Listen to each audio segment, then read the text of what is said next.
So, Odd Taxi is an exceedingly neat anime that's coming out right now and being simulcast on Crunchyroll. In a bright city full of anthropomorphic animals, we encounter our protagonist, Odokawa, a taxi driver who's a walrus. He works the day away doing taxi walrus stuff as the people, places, and events of the city swirl around him.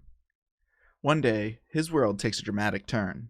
A high school girl has been kidnapped, and she was last seen on a convenience store CCTV getting into a taxi. All of a sudden, our protagonist is in the middle of a kidnapping investigation. Only 5 Odd Taxi episodes are out at the time of this recording, but you can tell that it's an extremely well-built show. I've watched the first episode 4 times, and every time I've noticed something new that has come up in later episodes. Events happen in the background in one episode that become major plot points in later episodes. Everything ties together beautifully, and you never know if the character you just saw was just a one-off or is going to be a major player going forward. All the characters are connected to each other, and I'm really excited to see where all these connections lead. Why do the meerkat cops hate taxi drivers? When Odokawa is asked by a rider why he's a taxi driver, we get a creepy red-tinted flashback and a mention of an accident. What's up with that? Does it connect to the cops' hatred of taxi drivers? I don't know, but I am psyched to find out. And speaking of that creepy red-tinted flashback, this isn't the first time something strange and kind of horrific appears as kind of a non sequitur in the show.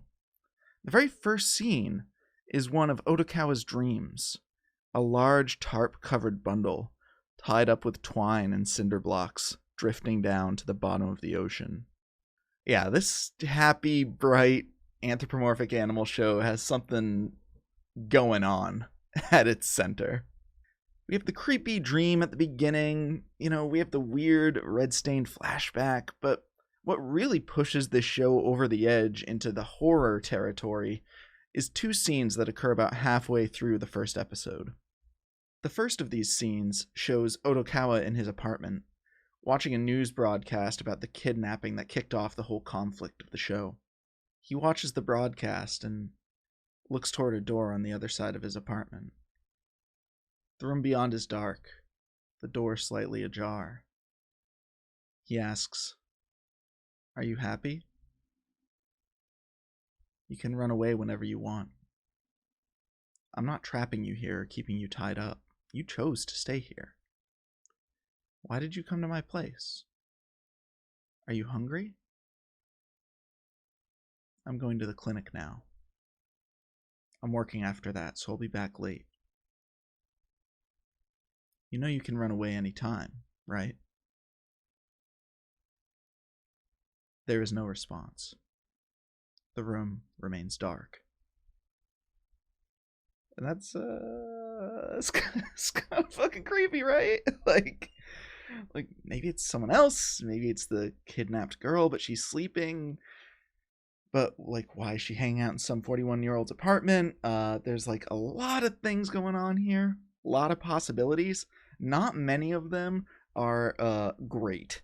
So it's just very creepy, very weird, and I love it.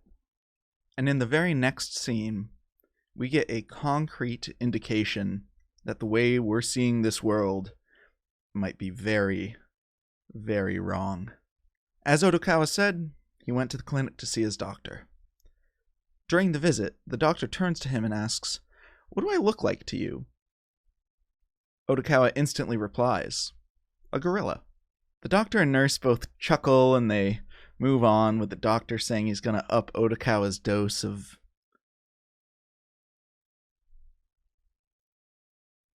And this is one of the most fun and horrifying bait and switches I've seen a TV show pull in a long time.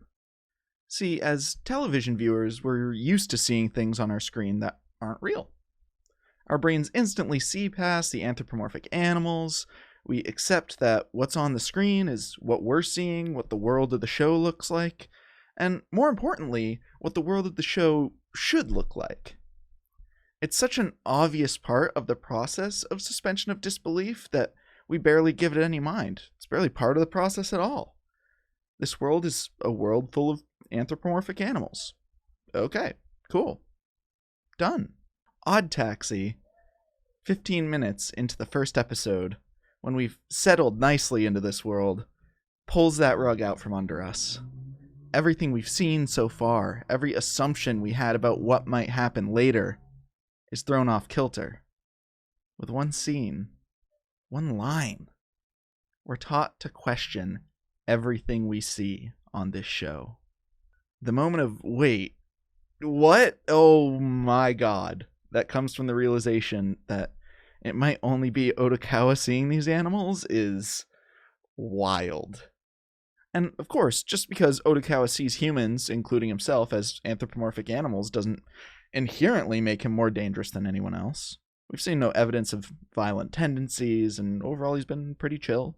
But to put these two scenes next to each other, to show Odokawa talking to this dark, seemingly empty room in the midst of a kidnapping investigation where he is already a suspect, then yank the rug of the show's reality right out from underneath us in the very next scene. It makes the hair stand up on the back of my neck. In the words of a much more accomplished anime scholar than I, Professor Garrett Venison, I was thrown into chaotic fugue. Yo, thank you, Professor Venison.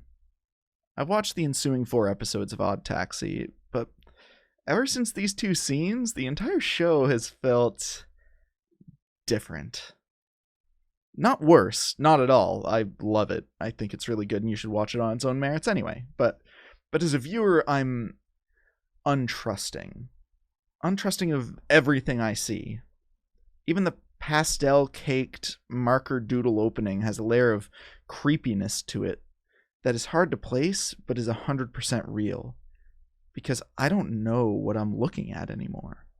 And I've thought about it, and I was like, maybe this whole gorilla thing is some sort of a joke or a one-off, or it's meant to do something besides throw me into a sense of absolute disbelief at everything I'm seeing. But I think the show is really trying to be scary.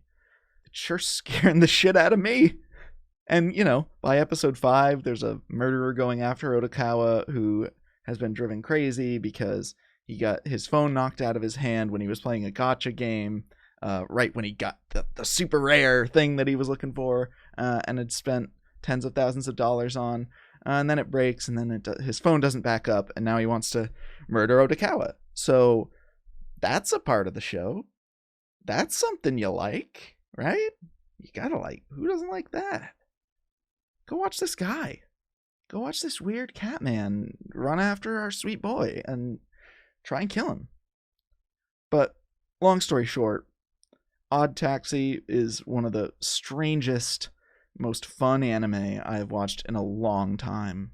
Go check it out and let me know if I'm crazy or if it really is as creepy as I think it is.